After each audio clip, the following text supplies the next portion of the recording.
Ay hapon na naman, nag-iisip na naman kami kung anong ipapang-ulam.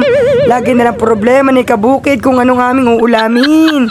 Aringat galing kami din sa Butong, din kami namamalingke paghapon. Wow. Ay tamang-tama naman ho at meron pang tilapiyang tinda, ay ang lalaki pa ng natira.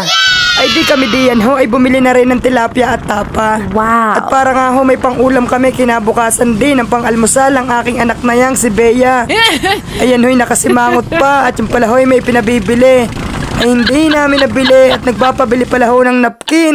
Ay naku po, ay kawawa naman ang aking anak, hindi na ibili ng napkin, kaya pala ho nakabangot sa tricycle. Pagdating nga ho din sa bahay, ay di akin ang hinugasan ang tilapiyang iyan. Wow. At arehong tapa naman ay pangbukas ng umaga naming almusal. Ay di habang ho ako'y nagluluto na ng tilapia, ay ako'y nakagayat na diyan ng amin hong gagawin pansawsawan. Wow. Ay ang sarap naman ho pagkagarni ang inyong sawsawan. Sibuyas, toyo, kalamansi at sili ay inang. Tapos sasamahan nyo pa ng kamatis ay talaga namang mapapadami ng kain na naman. Ay husay na husay nga kako ho, aring aming garning hapunan. Abay kinabukasan nga ho ng umaga ang aking anak ho ay nagisnang ko na at kumakain na ng kanyang almusal.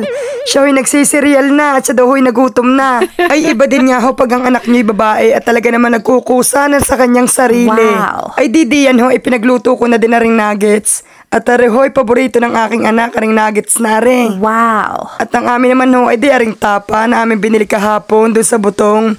Areho ang aming aalmusalin naman ngayong umaga. Wow. Ay ang sarap naman ho ng tapa at talaga naman ho pagtapang taal ay talaga naman ho napakalasa. Wow. Ay di pagkaligo ho ng aking anak ay akin ang pinag-almusal na. Wow. Yan kumakain na ho ang aking anak na si Bea. At talaga namang pinipilit naman hong kumain ng almusal.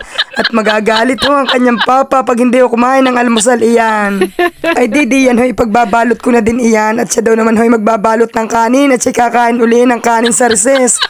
Yan ho'y hilig niya na kumain din ho ng kanin sa recess eh. Ang sabi ko nga ho diyan ay magbalot ka na nga at kami may lakad ng iyong papa.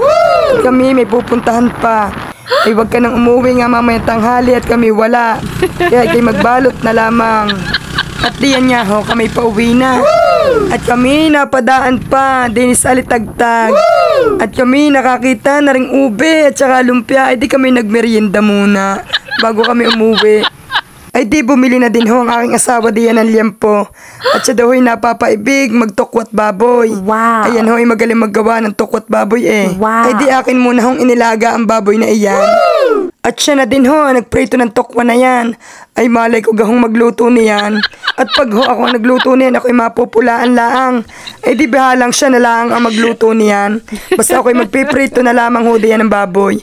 At siya na lang bahala ho magtimpla niyan. Ay, tingnan nyo naman ang kanyang ginawa. Pagkakasarap naman ho. At siya, diyan na kayo. At kami kakain na diyan ang aking asawa diyan. Salamat Lord sa blessing. Happy watching. Bye-bye. I love you. Mwah.